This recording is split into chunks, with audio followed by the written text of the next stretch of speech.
ELD with Brainstorm MTG with some more legacy from Scholars Games. We've got a unmasking a Gristlebrand from Mike, who we previously saw is on Reanimator. So he just needs to find a mana source in order to entomb. However, showing his hand to Kiefer lets him know that this Ancient Tomb into Chalice of the Void at 1 is the perfect line. That is completely shutting off the remainder of Mike's hand. So this is a brutal opening, both players having mulled to 5. Both showcasing just what their decks can do with such a small amount of cards. Mike setting up a Gristlebrand Reanimation as soon as he draws a mana source, and Kiefer able to get out that Chalice of the Void off of the Ancient Tomb. And now we have Blood Moon joining the party. Kiefer continuing to make his land drops, 3 mana for a Sword of Fire and Ice. Perhaps not the best draw there, but that's going to make any of his future creatures very significant threats. So let's see what he can do. He's really hoping to draw any creature, perhaps other than like Manic Vandal. I actually don't know if that's a May trigger on that guy. I suppose that would be an unfortunate draw. But he's got Imperial Recruiter here. That's going to let him tutor up another threat.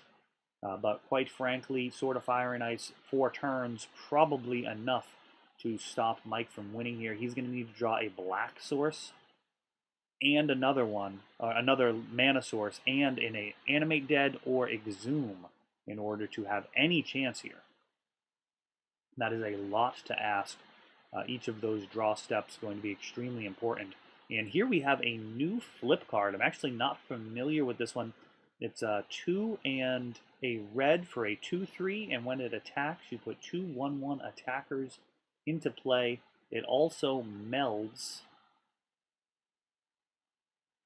So I am actually not sure what the name of that card is. You can go ahead and let me know in the comments if you actually know what that is.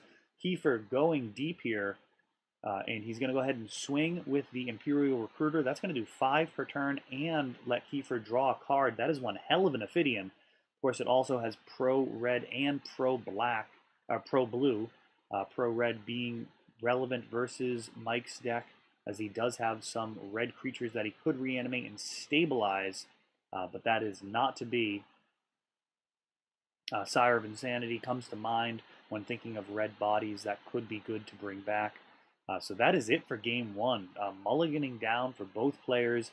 Kiefer's deck functioning much more effectively on that low card count. And Chalice of the Void just pulling serious work there. All right, so Mike is going to be looking to sideboard. Hopefully he has some answers for Chalice. Of course, being on the play is a very solid answer for that deck, as it can have some of the most explosive turn 1 plays in the format. That is why people are playing the deck. Unmasked, very strong as well. And Kiefer has been in this situation many times. He's very often joining us on Wednesday nights at Scholars. We play every 7:30. Every Wednesday at 7:30, and it is a great tournament, a lot of fun, some great players of all skill. We've got people who are just kind of joining the format from Modern, and of course many players who've been playing the format for an extremely long time. Myself, I've been playing Eternal for as long as I can remember playing Magic. I've always been drawn to the most powerful cards. Going back to that original GP, the Legacy, where Goblins was so good.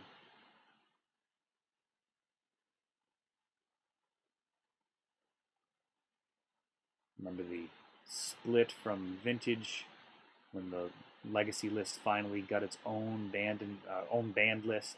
Used to actually be anything that was restricted in Vintage was banned in Legacy, and honestly, that is still a point of interest for me. Whenever I see a card that's restricted in Vintage, but it's not banned in Legacy, I do always wonder how we could do with that card in Legacy, what we could do more to kind of push the power of it, because there are some really spicy cards that are in that zone where they're too good to play as a 4 of in Vintage, but we are allowed to play as a 4 of in Legacy, and those are really exciting. Chalice of the Void, of course, one of those cards, and it is format defining. So that card getting plenty of respect, but some of those other cards Perhaps not getting quite as much attention from deck builders at this time, and we'll see, you know, players like Kiefer, perhaps they will start to sleeve up some of those other cards as well and see if they're actually worth the slots. I'd like to thank Scholars during this shuffling year. Kyle, the owner, is really dedicated towards supporting Eternal formats, Vintage, and Legacy. And we're looking at 93, 94, and Pauper as well. If you are in the Brockton area and you're interested in either of those formats, let me know in the comments which one you'd prefer. Would you rather be playing Pauper or 93, 94, or would you rather see perhaps both in the same day? That could also be a lot of fun too. A little bit of a rags to riches theme there. On one side of the room, you've got people playing with a deck that's worth $5, and on the other side, you've got people literally shuffling up Alpha Lotuses. So it's a pretty big range there, and that could actually be pretty interesting to see how those decks fare off against each other as well. I honestly don't know who would be favored. 93, 94 is a fairly shallow format as far as card selection, but man, do they have some powerful effects. All right, so Mike is going to be on the play here.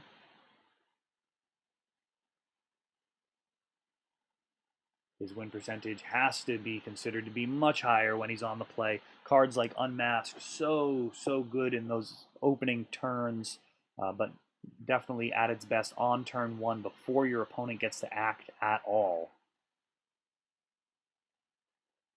Lets you know what lines are actually going to work, and can also get rid of those key pieces that can actually stop your plan.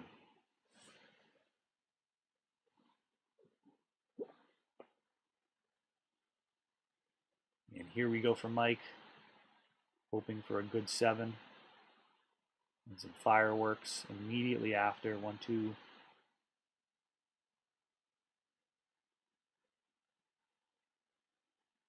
All right, assessing each card as it comes off the deck, seeing if this actually pieces together to make a coherent hand with a line to victory.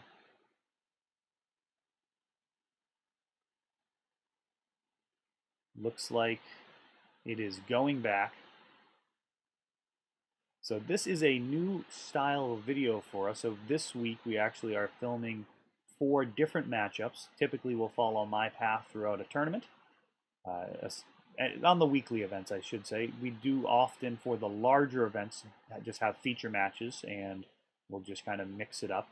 So I'd love to know what you guys prefer. Do you like kind of seeing a single deck being played for 4 rounds, trying to see some matchups and get some context for perhaps some of the lesser known decks, or even just kind of improving your understanding of some of the best decks in the format that maybe you haven't had a chance to sleeve up? Or would you rather just see these random matches? Or are there decks that you want us to specifically try and get on camera? Are there decks that are really hot right now? Perhaps decks that you don't necessarily want to be playing yourself, but you'd really like to see some game footage so you can better understand them? Let me know, and we can definitely take all of that into consideration and try and put on the best show that we can for you here. Mike going to 6, and really contemplating these 6 cards, and again having to mulligan. So that is a terrible start for Mike here. Of course, his deck, very powerful, can easily win off of a 5-card hand. Just would be much happier if he was able to keep a really solid 7. Of course, any hand that you're happy to keep with this Reanimator deck is likely to turn into a lopsided game versus a deck like Kiefer's Prism.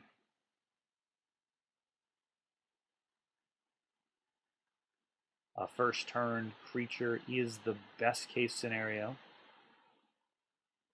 After that, we'd be looking for a creature in the bin on turn 1, and then turn 2 either Reanimate or Exhume. Probably the most dangerous situation here is Chalice of the Void shutting off Reanimate and all of your discard spells for yourself outside of Unmask. And of course, Unmask requiring that extra card, so you're really all in when you are unmasking yourself, losing 3 cards from your hand. So it's still possible. You can still unmask yourself, have a land, and reanimate. Once you get below 5 cards, you are really starting to struggle to find ways to get a first turn creature, but it is possible all the way down to 4 cards. You can, of course, land, Dark Ritual, Entomb, and then either Reanimate or Exhume. There's a bunch of different ways to reanimate there. All right, so we've got a fetch land.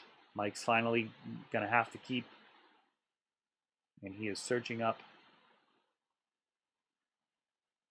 probably. All right, we got the Badlands. This means he may have a Faithless Looting that he would like to play. Of course, Kiefer is playing Blood Moon effects, so you do not want to be left without black mana, but if he's this low on a hand, he may actually have to fetch the Badlands in order to enable both Faithless Looting and his Reanimate, and that is exactly what we're seeing here. So Faithless Looting is drawing a couple of cards. It looked like one of them may have been a Gristlebrand.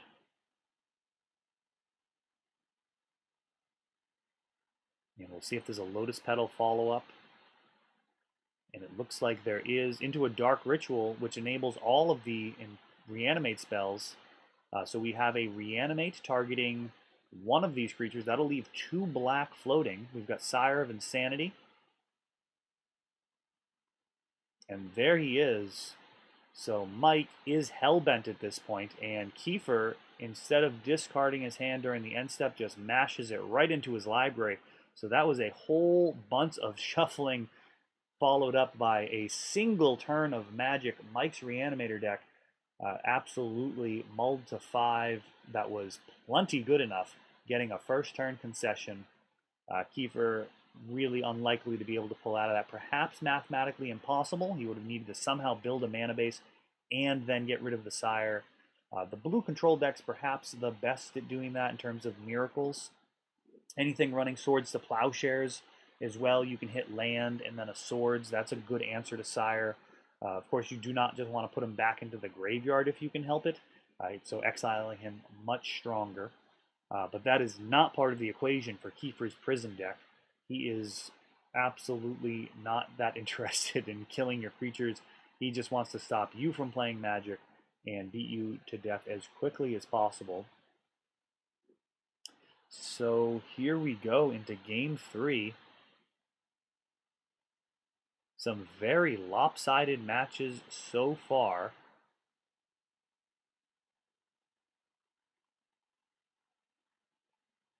We would not have known it from the pregame ritual, but Mike down to a 5-card hand and a first turn win. And now Game 3. Let's see what the players can do. Kiefer on the play. Going to be looking for a Blood Moon effect or a Chalice, if possible. That is really the type of effect that that deck needs.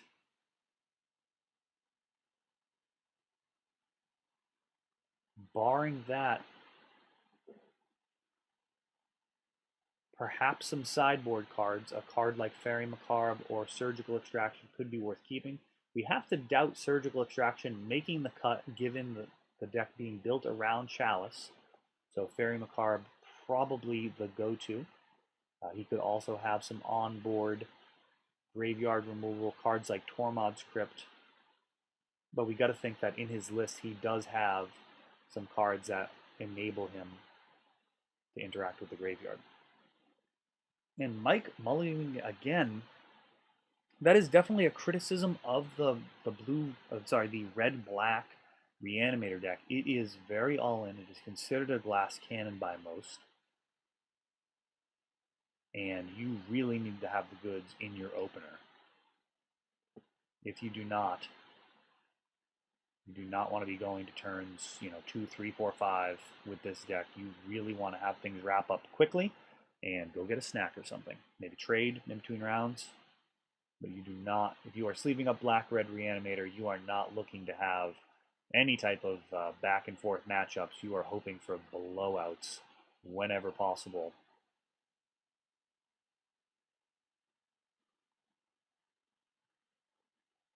And we'll see what Mike comes up with here off of this mulligan.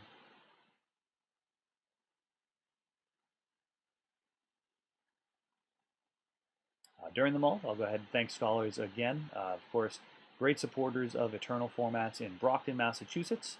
And there are weekly events every Wednesday night at 7:30, and then every weekend, for the most part, we are running other events, either vintage or legacy, modern, you name it. Scholars is a great place to play Magic. Has a tremendous selection of cards. I also do a lot of trading at Scholars, so if there's ever anything you need, I have you covered. Anything from dual lands to legacy staples.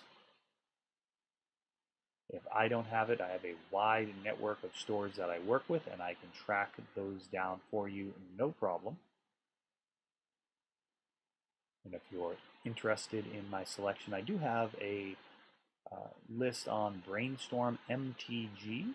You can go ahead and take a look at the inventory there, and it's all listed and all for trade. So Mike, going back into the mulligan zone here, this is really one of those decks that you just have to have it. And with Kiefer on the play, it is difficult to know what it is.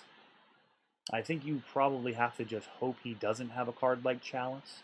Of course, he does have some answers. So he has Wear Tear, as we saw during the shuffling. So that can get rid of a Chalice, but that is a tremendous amount of turns in terms of the setback. I mean, you need to get the 2 mana in order to play the Wear Tear. You need to then expend the 2 mana, and then you need to be untapping and then playing your animates or your entombs. There is really a lot to ask for there.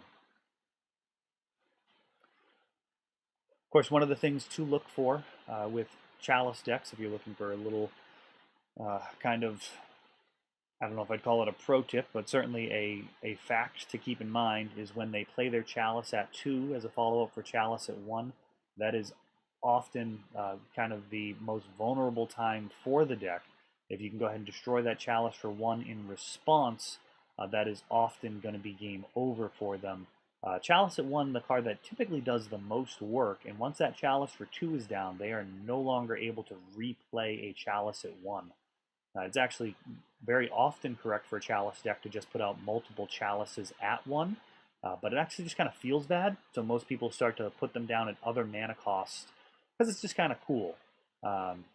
Yeah, Chalice at 2 is one of those kind of gambits where it could potentially remove some of your opponent's outs, but if it does actually leave that window for them to say, Wear Tear the Chalice at 1, then you have kind of effectively unlocked your opponent and locked yourself out of future Chalice at 1. So let's see if this is going to be keepable for Mike. Not the spiciest of hands in game 1. Game 2, it was powerful. Here, he is keeping a 4-card hand. He is scrying what looks to be a Chancellor of the Annex to the bottom. Not a great draw, much better in your opener. And Kiefer with a slow start here, and we've got another Chancellor off the top, I believe. And we've got a Bloodstained Mire. So Kiefer with a slower start. We'll see if he's going to curve out into Chalice and then Blood Moon, or if he has some type of aggressive hand. And then we've got a Magus of the Moon. So that's going to prompt Mike to sack his Bloodstained Mire. He will go ahead and get a basic Swamp. So he will have black mana this game. Any fetch lands will be able to give him red, so he's unlikely to get shut off from red here. And he might need that for Faithless Looting or some of the other cards in his deck. A card like Wear Tear for the wear side of the card.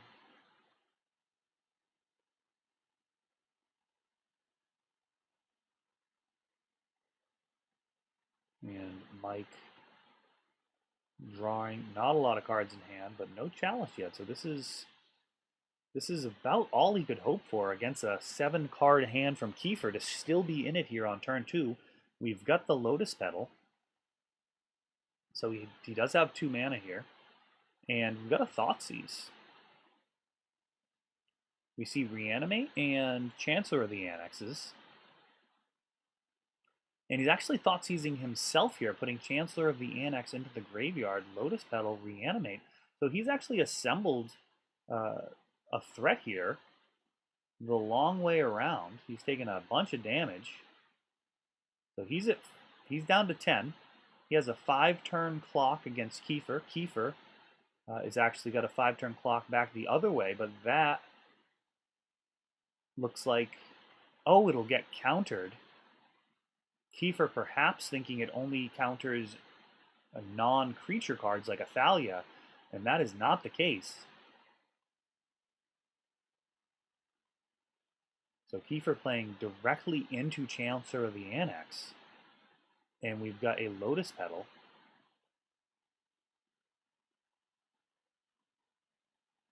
Very interesting situation here.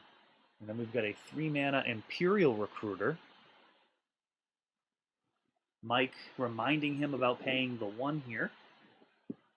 And we've got a Sting Scourger. So Sting Scourger is going to be able to answer that Chancellor unless Mike gets some type of discard here. Let's see what he picks up.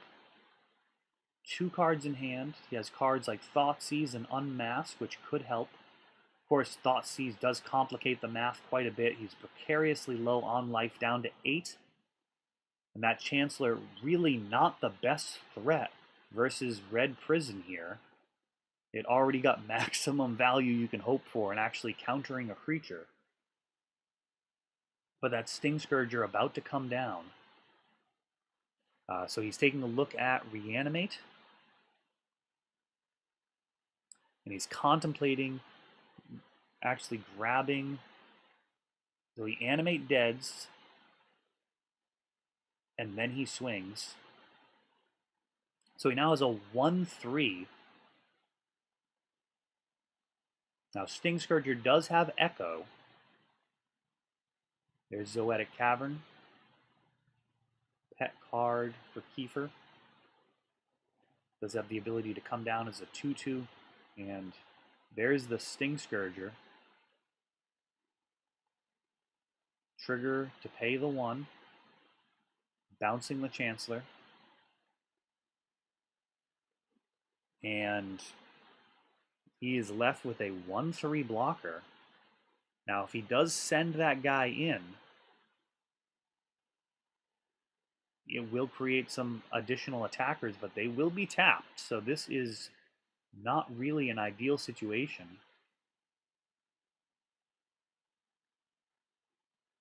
Sting Scourger, the Echo will be able to be paid. That 2-2 body actually going to be of value in this type of really bizarre game state.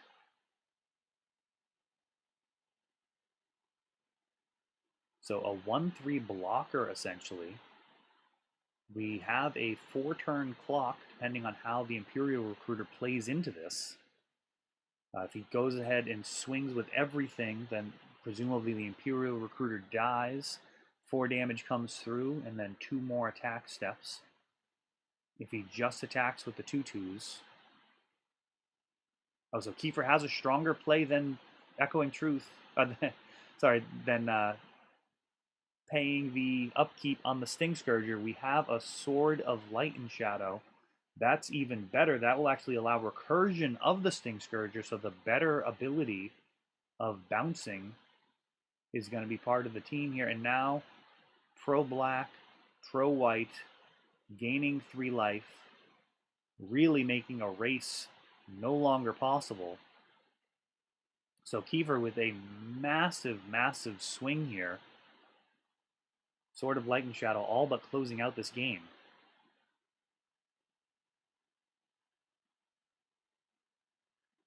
We've got 4 damage coming in.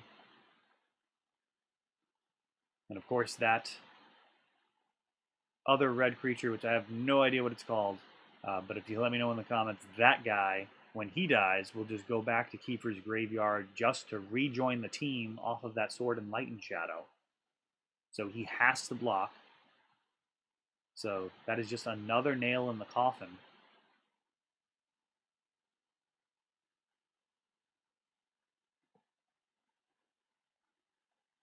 Not a lot of effects that are going to really work out here. Even getting something like an Elishnorn into play literally wouldn't be enough. Magus would be able to survive because of the buff.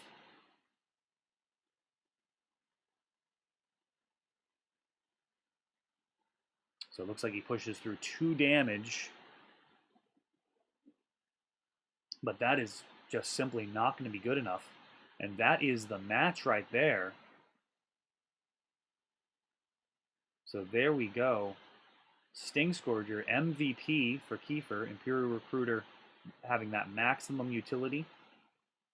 And that's what that card can do, giving you a toolbox to run singletons and really change the face of a game that otherwise would have been a very bad spot, turned it right around, and quickly turned it into a victory.